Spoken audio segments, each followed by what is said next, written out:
Iran ने America और Israel के ख़िलाफ़ 50 साल तक जंग लड़ने का प्लान तैयार कर लिया है, जिसके लिए ज़राए ये दावा कर रहे हैं, ईरानी मीडिया ये दावा कर रहा है, और जिस पर राइटर और फाइनेंशियल टाइम और न्यूयॉर्क टाइम और इस तरह के जो यहूदी लॉबी के इदारे हैं वो भी इसके मोहर लगा रहे हैं कि उन्होंने अपने इब्तदाई इतलात ये हैं कि 100 आर्मी चीफ के नाम फाइनल कर लिए हैं और उनका खुफिया तौर पर बाकायदा नोटिफिकेशन भी जारी कर दिया है कि अगर इनकी बमबारी में, कसाबों की बमबारी में,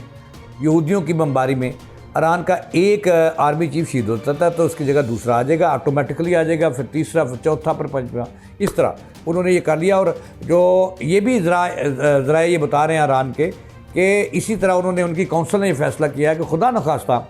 अगर मुजतबा खामनेई को ये नुकसान पहुँचाते हैं, जंग आगे बढ़ती है, तो उसकी जगह भी 20 बंदों को तैयार किया गया है। यानी कि मकसद और मतलब ये है आपको बताने का कि ईरान ने